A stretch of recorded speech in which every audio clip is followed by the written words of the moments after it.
अस्सलाम वालेकुम everyone.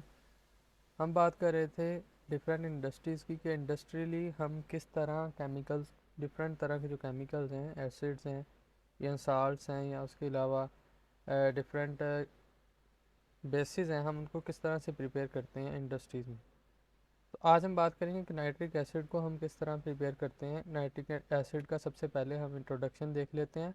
Nitric acid is a colourless liquid that is used in the manufacture of inorganic and organic nitrates and nitro compounds for the fertilizers. Nitric acid जो है ये एक colourless liquid होता है जिसको हम इनऑर्गेनिक या ऑर्गेनिक नाइट्रेट्स बनाने के लिए इस्तेमाल करते हैं, या नाइट्रो कंपाउंड्स जो कि जैसा कि ammonium sulphate, industrial super phosphate, इस तरह की फर्टिलाइज़र जो बनाने के लिए हम इसको इस्तेमाल करते हैं। It is also used in the manufacturing of dye intermediates. Dye intermediates बनाने के लिए भी हम नाइट्रिक एसिड को यूज़ करते हैं। इसके अलावा एक्सप्लोजिव्स बनाने के लिए भी हम नाइट्रिक एसिड का इस्तेमाल करते हैं, और दूसरे ऑर्गेनिक केमिकल्स जो हैं उनको बनाने में भी ये हेल्पफुल साबित होता है। ठीक है। It is an oxidizing agent and can oxidize metals and non metals easily. ये एक ऑक्सीडाइजिंग एजेंट है, जैसे कि सल्फ्यूरिक एसिड भी ऑक्सीडाइजिंग एजेंट था, दूसरी चीज़ों को ऑक्सीडाइज करता था और ख़ुद को रिड्यूस करता था। और ये मेटल्स और नॉन मेटल्स दोनों को इजीली ऑक्सीडाइज कर लेता है। It is a strong monoprotic acid and is almost completely ionised in aqueous solution. ये एक स्ट्रॉन्ग एसिड है, ठीक है। और बहुत जल्द जब हम वाटर में इसको डिज़ोल्व करवाते हैं तो बहुत जल्द ये एक्वस सॉल्यूशन में खुद को आयोनाइज कर लेता है। Nitric acid is a resonance stabilized acid allowing it to share its electron among its own bonds. Resonance stabilized compounds वो होते हैं जो डिफरेंट तरह के स्ट्रक्चर शो करवाते हैं by sharing the electrons to its own bonds. यानी कि अपने ही जो डिफरेंट बॉन्ड्स बने होते हैं वहाँ पे इलेक्ट्रॉन शेयर करके डिफरेंट तरह के स्ट्रक्चर जो है वो शो करवाता है, इसीलिए हम इसको रेजोनेंस स्टेबलाइज्ड एसिड भी कहते हैं। उसके बाद इसकी प्रॉपर्टीज़ हैं। इसका मोलर मास जो होता है वो होता है 63 ग्राम पर मोल। और इसका जो कलर होता है वो प्योर नाइट्रिक एसिड जो होता है वो कलरलेस लिक्विड होता है, बट कमर्शियल नाइट्रिक एसिड में भी yellowish brown due to presence of dissolve nitrogen dioxide.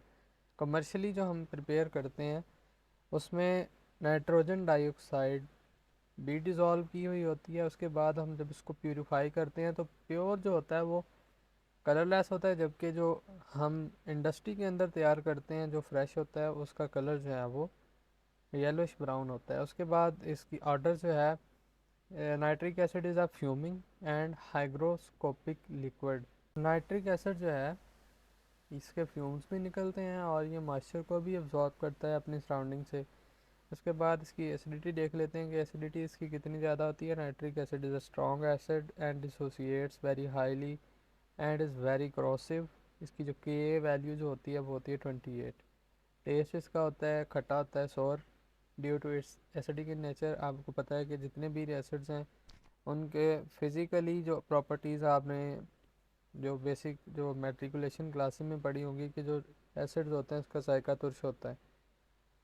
उसके बाद इसकी जो डेंसिटी होती है वो होती है 1.513 ग्राम सेंटीमीटर पर क्यूब एट 20 डिग्री सेल्सियस। अब हम देख लेते हैं कि different types of nitric acid. Nitric acid की कितनी तरह का हो सकता है। एक स्ट्रॉन्ग नाइट्रिक एसिड होता है जिसकी डेंसिटी 1.4 होती है, और इसकी परसेंटेज जो कंसनट्रेशन होती है वो होती है 65%। HNO3 इसका फार्मूला है। और उसके बाद फ्यूमिंग नाइट्रिक एसिड भी पाया जाता है। A red liquid made by passing nitrogen dioxide gas through concentrated HNO3। अगर concentrated HNO3 में से हम नाइट्रोजन डाइऑक्साइड गैस पास करवाएं तो रेड लिक्विड बनता है जो कि फ्यूम की फॉर्म में उड़ता भी है। ये दूसरी टाइप है। तीसरी टाइप है कंसनट्रेटेड नाइट्रिक एसिड। इसकी जो डेंसिटी होती है 1.5 होती है, और इसकी जो कंसनट्रेशन होती है वो 98% होती है। अब हम डिफरेंट प्रिपरेशन मेथड्स इसके देख लेते हैं कि तीन तरह से हम नाइट्रिक एसिड को प्रिपेयर कर सकते हैं। Chile saltpetre method by NaNO3। दूसरा मेथड जो है Birkeland Eyde's method by using air, और तीसरा है Ostwald's methods by using ammonia. इसी मेथड को हम यहाँ पे डिस्कस करने वाले हैं, ऑस्ट्रल्स मेथड्स को। इसमें 3 स्टेप्स आते हैं। सबसे पहला स्टेप जो होता है वो होता है ऑक्सीडेशन ऑफ अमोनिया। NH3 की हम ऑक्सीडेशन करवाते हैं। उसके बाद है oxidation of nitrogen oxide. Ammonia की जब ऑक्सीडेशन करवाएंगे तो नाइट्रिक ऑक्साइड बनेगा, तो इस नाइट्रिक ऑक्साइड की हम ऑक्सीडेशन करवाएंगे। उसके बाद NO2 बनेगी और उसमें हम वाटर एब्जॉर्ब करवा के HNO3 बना लेंगे। NH3 is oxidized into NO by air at 800 degree Celsius in the presence of platinum catalyst with 10% rhodium content। rhodium content इसका ये एक प्रिंसिपल लिखा हुआ है कि इस तरह से हम NH3 को ऑक्सीडाइज करवाते हैं। उसमें से हम NO जो होता है पास करवाते हैं 800 डिग्री सेल्सियस। नाइट्रोजन मोनोऑक्साइड जो होता है, क्योंकि हवा में जस्ट ऑक्सीजन नहीं होती, साथ में नाइट्रोजन भी होती है, तो नाइट्रोजन ऑक्साइड जो है उसको हम पास करवाते हैं। उसके अलावा इसमें जो कैटालिस्ट यूज़ होता है वो प्लाटिनम होता है, एक मेटल है। और इसके अलावा रोडियम कंटेंट 10% भी हम इसमें यूज़ करते हैं। तो अब देखते हैं कि इसमें रॉ मटेरियल कौन कौन से आ जाते हैं। सबसे पहले अमोनिया गैस है, उसके बाद वाटर है, एयर है। कैटालिस्ट के तौर पे हम प्लाटिनम रोडियम गैस जो है वो यूज़ करते हैं। प्लाटिनम मेटल की फॉर्म में तय उसकी हम चैम्बर के अंदर चढ़ा देते हैं, जबकि रोडियम जो है वो गैस यूज़ होती है इसके अंदर 10%। इसके सभी स्टेप्स को हम डिस्कस करते हैं। सबसे पहला है जी primary oxidation, formation of nitric acid. Oxidation of nitric acid is carried out in catalyst chamber in which 1 part of ammonia and 8 parts of oxygen by volume are introduced. The temperature of chamber is about 600 degrees Celsius. This chamber contains a platinum gauze which serves as a catalyst. सबसे पहले कहता है कि इसकी oxidation करवाते हैं हम ammonia की ऑक्सीडेशन में क्या होता है कि हम अमोनिया का एक पार्ट लेते हैं और 8 हिस्से लेते हैं ऑक्सीजन के बाय वॉल्यूम, और 1:8 के हिसाब से हम ऑक्सीडेशन करवाते हैं। The temperature of chamber is about, high temperature देते हैं 600 डिग्री सेल्सियस। और इस जो चैम्बर होता है जिसके हम ये अंदर हम ऑक्सीडेशन करवा रहे होते हैं उसमें प्लाटिनम गाज चिपटी होती है साइड पे, जो कि कैटालिस्ट के तौर पे एक्ट करती है, रिएक्शन को तेज़ करवाती है। Chemistry of primary oxidation, oxidation of ammonia is reversible and exothermic process. ये क्योंकि एक रिवर्सिबल प्रोसेस है और इससे हीट भी खारिज होती है। Therefore according to Le Chatelier's principle decrease in temperature favour the reaction in forward direction. तो जैसे जैसे टेम्परेचर कम होगा इसी तरह रिएक्शन जो है वो फॉरवर्ड होगा। In primary oxidation 95% of ammonia is converted into nitrogen oxide. जो अमोनिया होती है उसको 95% प्राइमरी ऑक्सीडेशन के दौरान ही हम नाइट्रोजन ऑक्साइड में कन्वर्ट कर लेते हैं। उसके बाद है जी सेकंड स्टेप।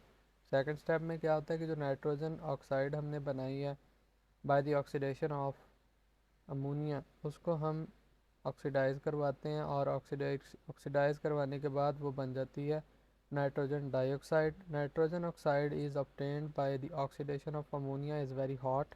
नाइट्रोजन ऑक्साइड जो है, जो कि अमोनिया की मौजूदगी में जब हम अमोनिया की ऑक्सीडेशन करवाते हैं, तो आपको मैंने बताया कि ये एक्सोथर्मिक प्रोसेस है, हीट खारिज होती है, इस वजह से ये बहुत ज़्यादा हॉट होती है। In order to reduce its temperature it is pass through exchanger, heat exchanger, where temperature of nitric oxide is reduce to 150। इसको हम हीट एक्सचेंजर में से गुजारते हैं जिस पे यहाँ पे उसका टेम्परेचर 600 से कम करके हम 150 पे ले आते हैं। Nitric oxide after the cooling its transferred into the oxidizing tower where it at about 50 degree Celsius it is oxidizing to NO2।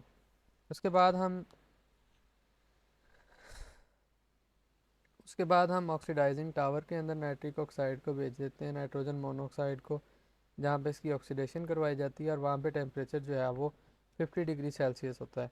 अब फाइनल स्टेप की तरफ आ जाते हैं। फाइनल स्टेप में क्या होता है कि इस NO2 नाइट्रोजन डाइऑक्साइड को हम इसमें वाटर अब्सॉर्ब करवाते हैं थ्रू शावरिंग, और जब एक ऊपर से शावरिंग करते हैं साइड से, नाइट्रोजन डाइऑक्साइड को अब्जॉर्ब करवाते हैं उस वाटर के अंदर, और हमारे पास HNO3 जो है वो बन जाता है।